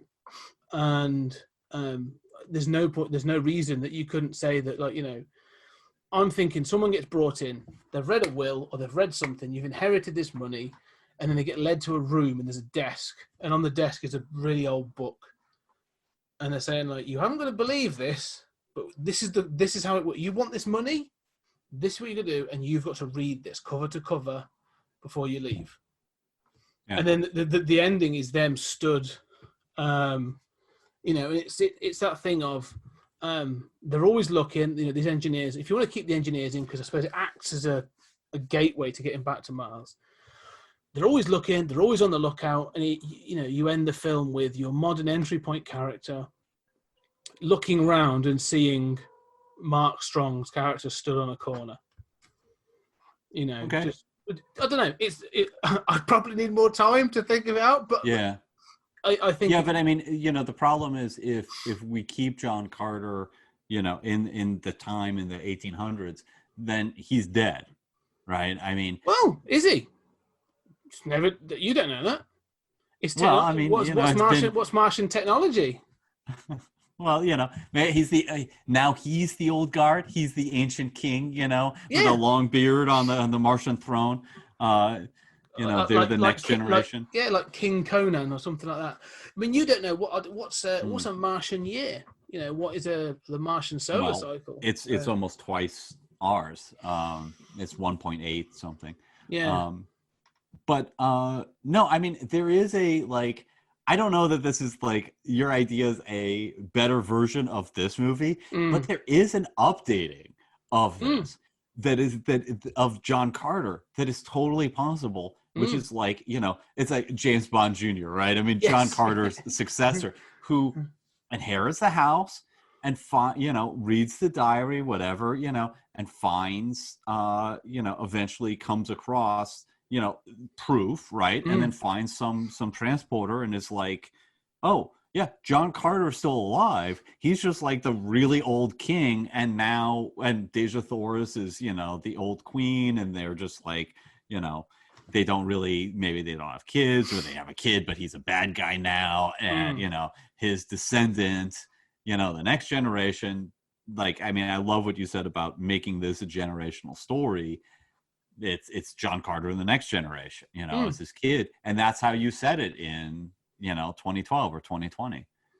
Because that was the idea that crossed my mind. This film when it's set, because Edgar Rice Burroughs as a young man takes on the responsibility of that tomb, that mausoleum. But what happens when he passes on? Did he pass it on to? If they kept this manor house in the Burroughs family, and is it there still? You know, that's what it'd be. It would be a descendant of Edgar Rice Burroughs, I suppose, rather than John Carter. But like, what happens if someone's like, "Nah, I'm alright. I'm going to sell it off for development. I'm going to bulldoze the lot." Like, does he disappear on Mars? Like, you know, what's life expectancy supposed to be? Like, you know, is it a bit like, I'm thinking, Lion, the Witch, and the Wardrobe? Mm-hmm. You know, which I know is a fantasy Right. thing, but like, you know, they live the children live a lifetime, don't they? Becoming the rulers of Narnia, and then but when it's all over and they find the door back at the end of that first book, they go back through and they're back to being children again. Right. You know, and so, you know, there's ways in, if you're going to have the heart of Barsoom be the way that you're able to sort of listen and talk to Martians, I'm quite comfortable with technology that extends your lifetime for decades. Again, they're breathing air, right? Just set up your premises early on. Foreground, that's the rule is just get that stuff out as early as possible. So you're not in, it's not like we're 2/3 the way and they're like, oh, did we mention we have this formula that lets you live forever? No. That's that thing that we remember from the beginning. Okay. Can't hit it too bad. Yeah. I just think that, keep John Carter in his time period. The longer you move away from that time period, the harder it is to keep in that time period. I think that's the other thing. But I do think there's a definite updating of this. Well, there's an updating has happened. I think the updating has happened numerous times. Yeah. Everything from, as you said, Adam Strange, Buck Rogers, Flash Gordon, all the way through to like Farscape. Anything where human character is jettisoned into another time and space and then has to sort of adapt and becomes a sort of a warrior of some kind in that place. All harkens back to sort of John Carter, I suppose. Yeah, absolutely. I think that, John Carter's been tremendously influential. And, the sad thing is that when are we ever going to get another John Carter movie? Right. I mean, I can see it happening on, like you said, maybe a cable channel. Right. It might be a Deja Thor's movie, right? Based on the fact that her comics sell better. I could see some animated production, and I could see it doing better than this, in terms of having more space. On the other hand, it could be, some Netflix thing that's kind of like the new Lost in Space, where you're like, yeah, see the money, see what you're doing, not what I wanted. Don't get why you spend it on this. Yeah. It could be. I mean, they say the thing is, some of the things that have been incredibly successful accept and embrace some of the things about the source material that worked for the source material. When we talked about Invaders, Mars Attacks, how would you continue it? And we talked about doing varying length different variations of animated shorts, that sort of thing. Like that works because it sort of fits with that card thing. John Carter's a pulp novel. Like every chapter ends on a cliffhanger. Like same back time, same back channel sort of thing. Like maybe you're right. Maybe a film was the wrong way to go, and that an animated series where you can tap into that pulpy tone of. Each episode ends on a bit of a cliffhanger of all characters left in serious danger or a new reveal, and then you come back for the next episode and you do serialize the novel over a sort of a period of animation. Like, I can see that working on Disney Plus. I can see Disney, I mean, they don't own the rights anymore, but I could imagine like Disney Plus or Netflix picking up and doing that and it working quite well. Well, I do think that it's high time we brought back, the live action serial. And I am such a fan, obviously there were horrible serial cliffhangers, right? I mean, how many stories do you see the guy fall? And then the next installment is like, no, fell one story and grabbed the ledge. They're horrible. But I love the cliffhanger. And I often, having written unproduced television scripts, one of the things that I always feel instinctively is, outside of something like, Better Call Saul or Mad Men, that is, much more literary and subtle. I feel like every commercial break, right? When you go to a commercial, there has got to be some, if not a cliffhanger, some line that's delivered, like, well, then we're really screwed. There's got to be some sort of stakes going into that commercial. And it is amazing how that sounds so paint by numbers. That sounds so formulaic, but it is amazing how easy it is, if you do it right, to keep audiences, you feel that. I feel that, just being on the edge of my seat, just like, whoa, like, what's going to happen in 2 minutes when these commercials are done? I can't wait for this to come back on, and I think that it is high time that we brought back, a sense of that swashbuckling adventure with, and I don't mean, I don't mean this sort of, comics gay, take your politics out of it. I just mean a real, do all of that you want. I'm not a regressive guy, but I do think that there's room for sort of swashbuckling adventure and cliffhangers and, doing it episodically. To me, everything you're describing there, I love the idea of doing it, because it harkens back to me to when I first watched Doctor Who. So I was introduced to Doctor Who in the mid-80s, and I caught sort of the end of the Peter Davison years. But to me, like, my first Doctor was the Seventh Doctor, Sylvester McCoy. That sort of. I'm both aging myself and youthing myself too. But that the Seventh Doctor was my Doctor, like, and I know he gets a bad rap for a number of reasons. I still enjoy Sylvester McCoy Doctor, but what you've said there, right, was what mattered to me. I can still remember, and I've got all the, now I've got my DVD and stuff, but I remember watching those episodes, and some of the hooks are better than others, those cliffhangers. But there'd be something where, all of a sudden, episode 1, you've got something going on, and all of a sudden there'd be a reveal, like, wait a minute, he's not human, he's a Cyberman. Ooh, dun, dun, dun, dun, dun. You're like, what? No, you son of a... And you have to wait for a week then to find out, well, what's the Doctor going to do now? Or, they go into a room and all of a sudden the door goes down and they're like, we're trapped, and the gas canister, gas comes out and it's like, ooh, and you're like, oh, the music is in. That was what you like for a week then, because you're off to school and like, my God, what are they going to do? How does this, like say it was, there's no, you still get some of that from, I know people watch like, when they watch like Game of Thrones or some other sort of similar things where there was that, like, the Red Wedding or whatever the thing may be, where there was that cliffhanger moment, or there was a reveal, there was some moment. But episodes seem to try to resolve to a level now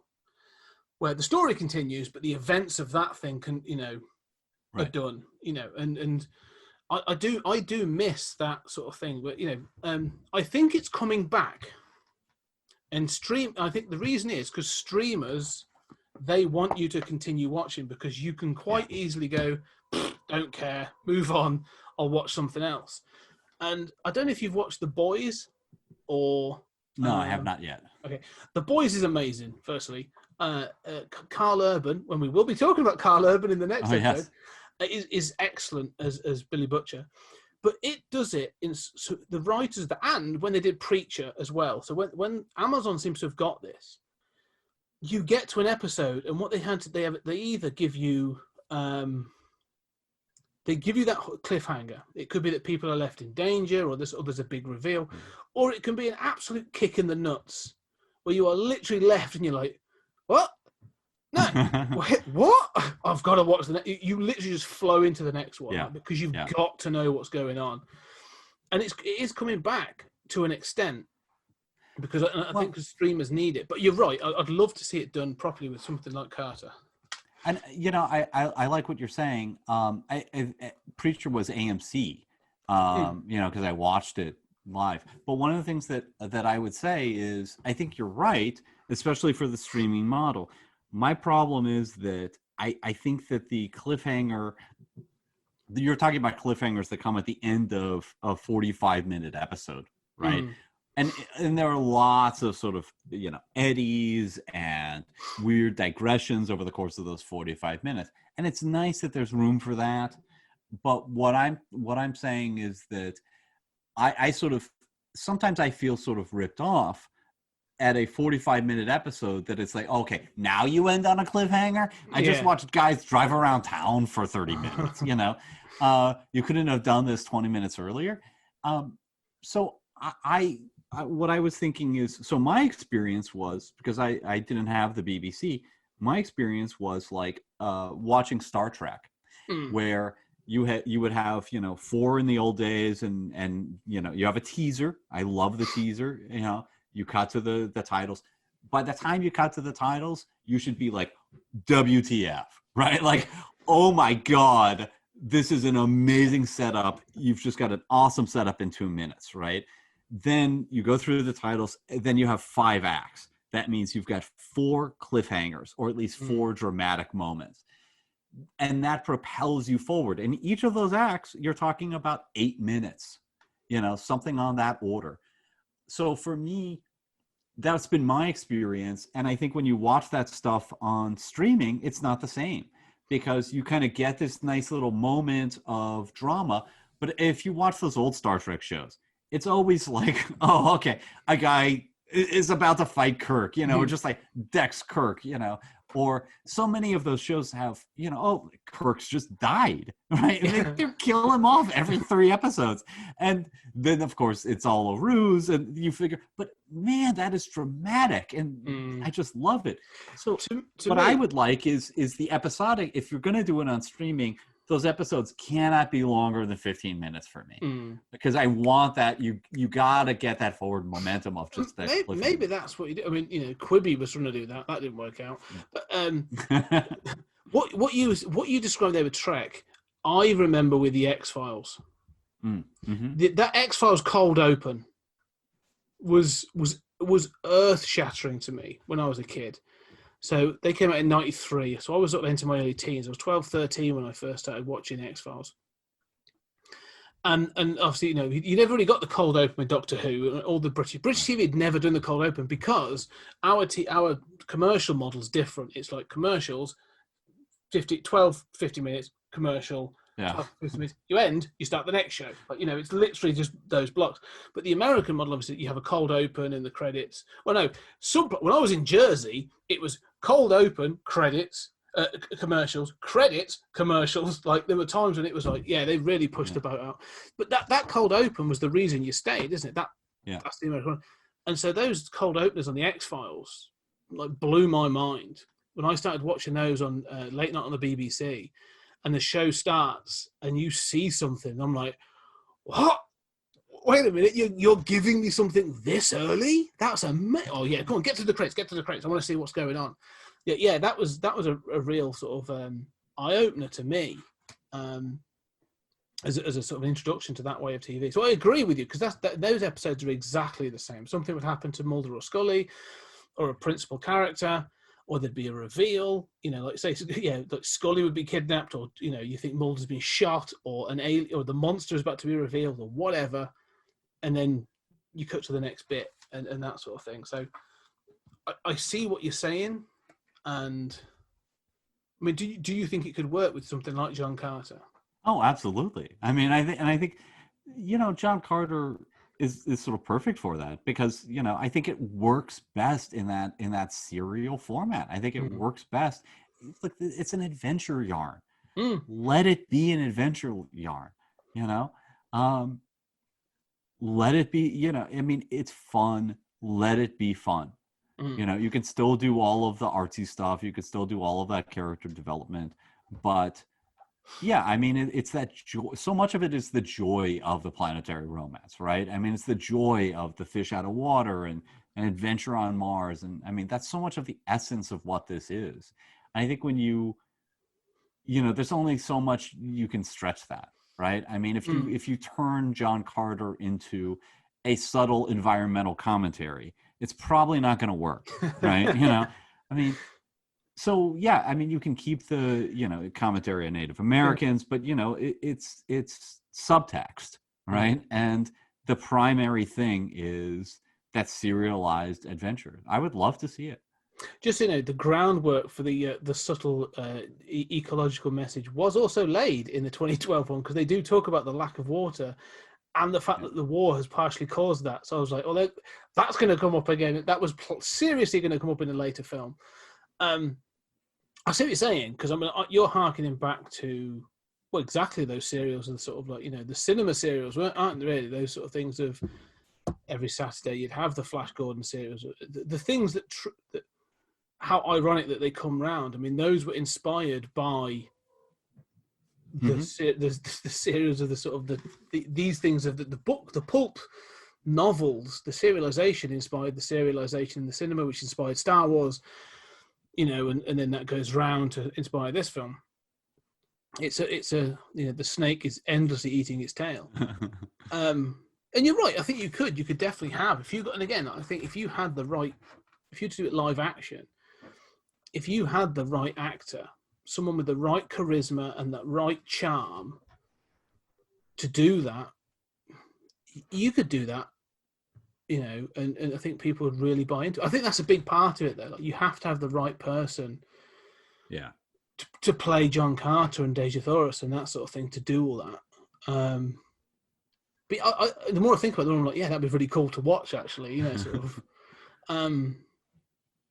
While you're making dinner or doing, I'll just have you John Carter playing, or I'll quickly catch 15 minutes of the next episode.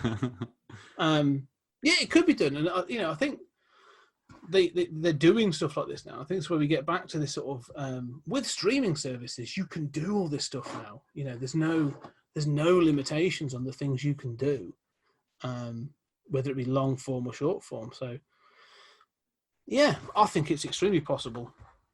Yeah, and I would love to see it. And I think you're right that, I mean, we've barely scratched the surface of what's ultimately streaming is going to allow us to do, and what it's going to produce in terms of novel forms of structure. Yeah, and I think there's sort of, I mean, there was a weight on this film that, I mean, this was a $250 million movie in 2012.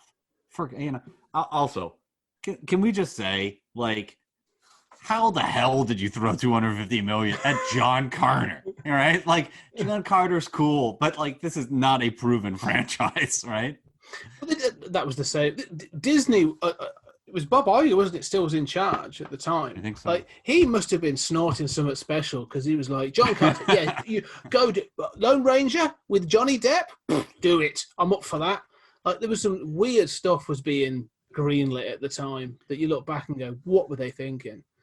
Well, so if my theory and what I hear holds up, that basically we have John Carter to thank for Marvel Studios and for Star Wars. We have a sequel trilogy to Star Wars because of John Carter. Essentially, John Carter, Tron Legacy, both big budget, and to a lesser extent Lone Ranger. The failure, I mean, when you're through $500 million, into production, and you get box office results like this, it was like, okay, we just spent $500 million, and that's out the door. Let's throw $5 billion and get the real thing, right? So then they got Star Wars and Marvel. And boy, those have turned into the kinds of powerhouses that these movies failed to be. So in a weird way, we may have the failure of John Carter to thank for sort of the certainly the Star Wars Renaissance. That's interesting. I hadn't thought about that. Yeah, but it's true. I mean, for whatever it's worth, like, whatever you think about the sequel trilogy, and at least we're getting the Mandalorian out of it, which I do like. But yeah, no, that's really interesting. Yeah, but it's interesting that, like you say, they went big, and I appreciate that they did. And the thing I appreciate about all three of those films, and one day we will have to do Tron Legacy, because it's I haven't seen it for years, is that they did go big, and I appreciate that there was a sort of like, we are going to throw everything into this. And then I think one of the problems with all three of the films that we've just mentioned, sort of John Carter, Lone Ranger, Tron Legacy, they made the films, and they are very unique and very, very sort of specific. And they then went, how do we sell these films? I don't know who the audience is for this. So John Carter of Mars, like I said, it was called Princess of Mars. Oh, we can't call it that. Who's the title character? John Carter. Right, so John Carter of Mars. Yeah, but Mars movies fail, so it's called John Carter. Yeah, but that means What's nothing. the hook there? Yeah, Yeah, like it means Bob nothing. Cratchit. Yeah. It could just be called Get Carter, and it's sort of right. Then it's a and the same with the Lone Ranger. Sort of like you go, oh, Lone Ranger. Okay, so everyone, westerns, are they successful? Not really. Okay, well, but pirate films weren't successful, so let's go down that avenue. Who was the biggest star of the pirate films? Johnny Depp. All right, how can we get Johnny Depp in? We're going to get him to play a Native American. At no point did anyone sort of stop and say, that feels like we do. You do know we've got indigenous people that are actors. Like we can. I've got a whole load of them I can call up that are very good and would probably be excellent for this role. No, we've got to get Johnny Depp in. So you don't want him as the Lone Ranger. No, he's too old for that. But we've already given that to Armie Hammer, who was very good in the film. And then even when I watch it now, because I enjoy the film, I think it's got a fantastic third act and uses William Tell Overture wonderfully as a great score as well. But every time Johnny Depp's in that film, I'm sort of like, I can't with this film. It's ridiculous. And then the same with Tron Legacy. Like they make this incredibly bizarre follow-up to Tron with the aging technology. You have Daft Punk doing the music. You have all this other stuff. And then they're like, who liked the first film? People in the 80s, right? So we're going to sell it to them. No. We're going to sell it to the youth of today. Okay. So how are you going to sell it? Oh, we're going to sell it based on the fact that it's a sequel to the film from the 80s. Has anyone watched that? No, probably not. And it's sort of like, and it's filled with daft ideas. Yeah. And, try telling a kid in 2012, like, oh yeah, he went into the computer in 1982 or whatever it was. Yeah. Really? They didn't have on dial-up. Did he use an AOL disk to get into the computer? Is that what they did? One of the things I always okay, so there you go, Wreck-It Ralph. So Tron Legacy came out 2 years before Wreck-It Ralph, and Wreck-It Ralph made more money, pretty much with the same concept. Oh yeah. Well, and both. What is amazing about those three films, and I think it's true about John Carter too, is you see where the money went. These are beautiful movies. The design, I think Tron Legacy, just, you could watch it with no dialogue and just the Daft Punk stuff. And other than that, no sound. Maybe, the sound effects or whatever. No dialogue whatsoever. Probably be a better movie. and it would be like the most beautiful, artsy, insane movie you've ever seen. It would be like such an ambitious, wonderful sci-fi movie. The design in John Carter is fantastic. Yeah. Some of the talent that you're using, the motion capture, those Tharks with the way they're spindly little faces and those tusks, and every tusk is unique. They don't just come out of this. They have that organic, like, misshapen thing you see in actual animals. And there's so much just love and time and money put into this. And all of these were like shots at $1 billion movie. And all of these had plans for sequels that I regret that we'll never see. But these were ambitious movies. The thing is, I think it's one of those things where, and again, I do really enjoy. We've picked it apart, but I do love John Carter. I think it's a good film. It's a good fun film, and I love the Lone Ranger film for all of its really sort of like tone deaf moments and stuff in it. And I need to go back and watch Tron Legacy. But I think they say if I'm at the head, if I'm one of those executives at Disney and I'm looking at this situation, I can see that what they're looking at, they are looking at things. They're going, Avatar came out nowhere. So it's a non-IP. It was a new film. You know, it had this 3D technology, whatever, but it made over $1 billion. So look at that. That happened. Mm-hmm. You've got Pirates of the Caribbean. You've got Iron Man has come out and done things. You know, they've, you know, out of nowhere, no one thought he was going to make it. So all of a sudden, you know, Captain America probably less so, First Avenger, but everyone was looking at Iron Man. Okay, well, they're sort of lesser known properties. All of a sudden, people are buying into it because they want big films. These films should have worked. Yes. Yep. That's the thing. Like, if I was at Disney, I'd be going, yeah, no, definitely. They make sense, like, to a degree. Maybe not casting Johnny Depp, I don't know. But this, especially John Carter, there's a film here that would have made $1 billion. Well, and it does not make sense that the Marvel movies did well. You know, Marvel Studios exist because Fantastic Four did well, and because Ghost Rider did well. I mean, Fantastic Four, it was like 300 something million in the U.S., but I mean, that was at that time a bona fide hit, and all Marvel was trying to do was, and the whole point was, if you can get that kind of money out of the Fantastic effing Four, you surely can get it out of B-list guys that nobody gives a shit about, like Iron Man, because nobody gave a shit about Iron Man. Nobody gave a shit about Captain America. So the whole point was not to produce these big, awesome movies. The point was to produce Fantastic Fours. That was all they were shooting for. And they overshot. I mean, they made the first ones actually solid. But, you know, that was the goal. So it's not just Iron Man, right? It's like Fantastic Four did well. Ghost Rider got a sequel. I mean, the Ben Affleck Daredevil got a spinoff. You know? I mean, you know, all of this junk just did really, really well in those years. And this is way better than all that stuff. I mean, this is better than, you know, John Carter's better than, you know, at least half easily of that first act of Marvel movies. And that's probably the best act. Why did these movies fail? I mean, I don't know. They're just, I think they didn't have that. Part of it is that kind of like dumb Chris Pratt Guardians thing where it's like, pow, boom, you know, I'm kicking some rodents here, you know, cue the music track, and it's just like, oh, that looks like an easy, fun time at the movie theater.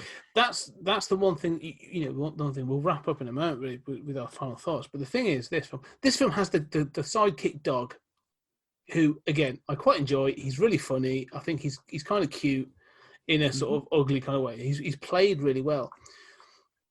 One of the things that sort of struck a chord and I think won over a lot of people was a charming main character.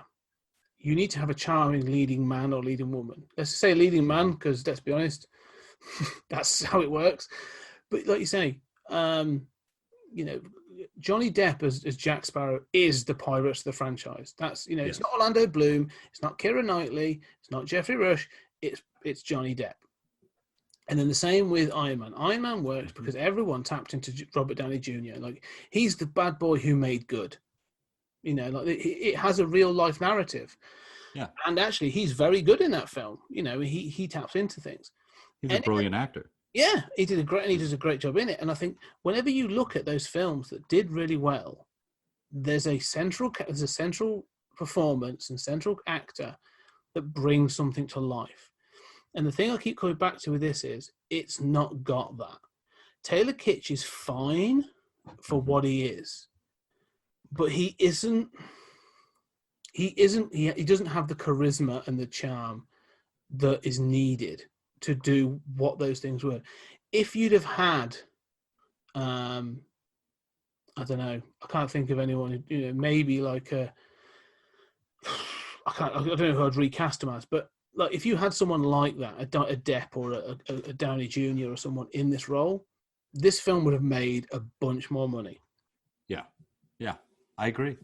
And there are movies, you know, in the defense of this decision by Disney. I mean, there are movies like, I mean, I don't think, honestly, I mean, is Captain America or Thor. I mean, come on, you know, Chris Hemsworth is fine, but I mean, he's not that guy, okay? No. I mean, he is more in Ragnarok, but I mean, the first two are abysmal and there's no charisma in sight by anyone. And they did fine, I mean, but again, they were shooting for Fantastic Four numbers. Those movies didn't cost $250 to make. I mean, Disney really went on. I mean, there's another point here, which is, and I know we need to wrap up, but there's another point here, which is the overinflated budgets of these movies these days. If you bring in John Carter at 50 million, God forbid, move 50 million for a blockbuster, right? Or even 75, you bring it in that range. You get the, good enough CGI, and you have a little more character moments. Then what you have to make, I mean, if that's a $75 million movie, you have to make what, 225 at the box office to break even. If it's a 250 million, you're literally banking you're going to make $750 million, or else it's a flop, and it won't. There's no point getting a sequel.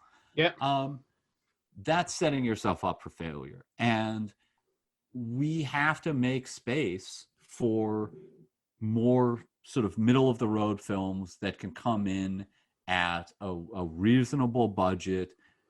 It seems like we've kind of crowded that out, and everything is either big budget Marvel stuff or low budget art stuff. 100 million is your banner mark. Mm-hmm. If you're over 100 million, then you've got to have some clout to really pull something in. Anything below 100 million, you can probably do that middle of the road sort of money, and you're going to be fine. I mean, the big elephant in the room with all this is Deadpool. Yeah. If you think about, Deadpool was done. The first Deadpool was done for 65 million, and is brought in because of whatever you think of that film, whether you love it or hate it or indifferent. That film made an absolute bank because of Ryan Reynolds and the fact that because it had low budget, it had to find interesting ways of doing things. And so it was like, do you know what? Let's throw the rule book out the window, and we're going to do it this way. If it fails, do you know what? We made a Deadpool movie. What are we out? 60 million? I mean, Yeah, it was easily going to make its money back, but was it going to make a huge profit? If it does, awesome. If it doesn't, do you know what? And that was why when you look at sort of with Deadpool, to use it as a comparison, at 65 million for its first budget, they were able to do one of the most bizarre marketing campaigns ever. Because the general public didn't know who Deadpool was. We did. We geeks knew who Deadpool was. We'd seen him in animation and stuff for ages. All of a sudden, this weird character starts turning up in marketing and doing sort of like online viral videos, and all of a sudden people are like, what's this? You couldn't do that in any. If you had 250 million to 500 million with marketing on the line, you couldn't do that. You'd have someone scrutinizing everything. What's the poster? What's the title? What news platform are they on? Everything. And that's the problem. I think post-COVID, we're going to go back to that, though. Yeah, no, I agree. I mean, it does not make sense to make these $250 million films anymore, because if you can't get them released in theaters, and we're going to, we're recording this in November of 2020. This is going to go on for at least another year. The buzz is, could be 2. Hollywood's done. We're done. It just does not make sense to do that $250 million film. And I think that's probably good. The reality is I could do with a little less glitzy, glossy CG and a little less test marketed scripts. I mean, this could have been a better movie at 100 million than at 250. And maybe some of those details that you and I love were a little duller, or they sacrificed one of those scenes, which we admitted they could have done without anyway. But it probably would have been a little slower pace, a little more character development. Maybe you've got to trim those engineers anyway, just to get down on your special effects costs. I think that's the point, and I think we are going to get there. I think we have got a backlog of blockbusters. Everything from James Bond to Wonder Woman to June. We've got a whole bunch of things sat there waiting to be released that may wait years. And it may be that's this No Time to Die, maybe the last Bond that we get for a decade. Well, that may not maybe. be a bad thing. But I think an awesome Bond movie could be made for $25 million if you really wanted to. I mean, you get a great script. You don't need that many special effects. You don't need that many exploding cars flying off of a roof, to do a good spy movie. You need great actors. Yeah. You needed a good director. I mean, take it back to basics. I mean, you and I. Well, we'll be talking about a film that does this very, very soon, but you and I have lauded this in the past. Like, tell a good small story. It hasn't the world doesn't have to be at stake every time. Sort of. They can be fantastic. Well, and not to belabor the point, but I think that one of the things that the money does is it makes people think about how do we make this scene spectacular and feel spectacular and feel like you've got to go to the theater if you want to see this scene because it's so filled with the money shots of the fights and everything. Instead of saying, what is the heart of this movie? The heart of this movie is a guy from Earth teleported to Mars, having an adventure and being a fish out of water. That's the heart of that movie. Every scene in that movie should relate to that point. Yeah. That is your through line. And we lose that in so many of these big budget movies where it's less about, all right, what is the heart of this movie? Every scene's got to be connected to that. And it becomes more, how do we justify this expense? How do we make people leave this theater and say, you've got to see this because I've never seen anything like this on the screen? I agree. And I think that's sort of where we've got to get to. And hopefully, maybe even that's what we will do in the next season of Stories in Time and Space. We'll bring it, but maybe we'll focus on some of those, because we've done some blockbusters in this series. Maybe we'll bring it down and do some of the smaller stories. I think, because some of the ones we have really focused on, the one that really, Primer, we talked about in the first season, was like probably the lowest budget film we will ever get to talk about. And it caused some of the biggest conversations. So, it's that sort of thing that you've got to think about. Anyway, let's pull into the wrap this up. So Julian, what are your final thoughts then on 2012's John Carter? It's not one of my favorite movies. I think it's got significant flaws. Having said that, it is criminally maligned. And I think the buzz on it is just, that's a piece of, crap. And, it is way better than a lot of stuff that people love. And if you can get into, a Thor movie, I guarantee you can get into this. And there's no reason why you can't. Yeah. That just doesn't make sense to me.